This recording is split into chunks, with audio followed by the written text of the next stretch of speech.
Cuando llegan los españoles surgen nuevas necesidades de plasmar lo que está sucediendo en el entorno de los pueblos mesoamericanos.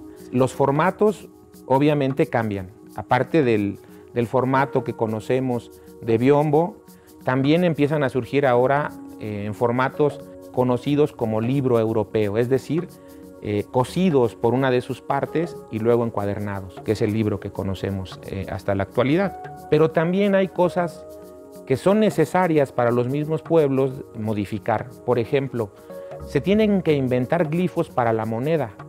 No existían monedas antes. Entonces, si yo voy a pagar tributo, ahora tengo la obligación de poner una imagen que indique que estoy pagando reales otomines. Los españoles en un primer momento aceptan los códices como prueba fehaciente en los pleitos. En el siglo XVI en particular hay muchos abusos por parte de encomenderos y otras personas. Entonces los pueblos, cuando se quejan ante las autoridades, presentan documentos diciendo le pagamos al encomendero esta cantidad y él nos exigió más y nos golpeó.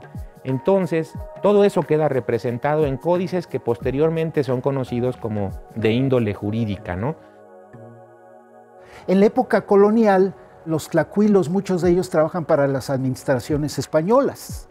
Y eso hizo que, por ejemplo, si tenemos 17 códices prehispánicos, quizá 18, hay uno que está en controversia, en la época colonial, en este momento ya sumamos casi 450. En Huejotzingo existen 4 códices conocidos y un quinto que apenas se localizó hace algunos años, que son muy interesantes porque todos son del siglo XVI.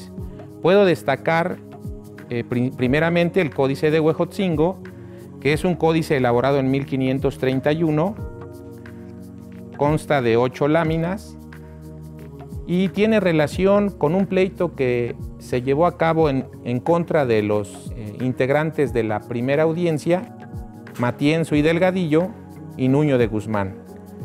En este códice se plasmó la gran cantidad de tributo y de artículos que tuvieron que pagar los huejotzincas para la construcción de las casas de los miembros de la primera audiencia y para la participación huejotzinca en la conquista del Pánuco y en Jalisco.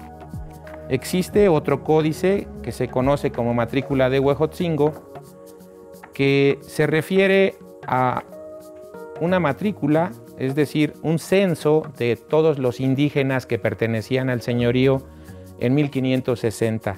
Resulta que la corona tasa, es decir, hace una tasación de todos los indígenas y les cobra demasiado.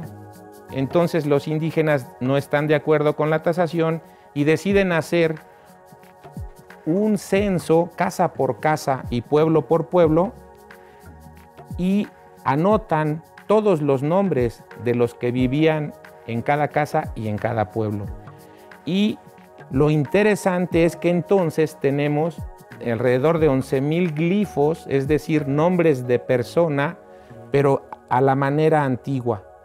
Para 1566-68 se elaboró un documento, nada más sobrevivieron 2 fojas, del tributo que pagaba Huejotzingo a la comunidad y que posteriormente la comunidad entregaba a la corona.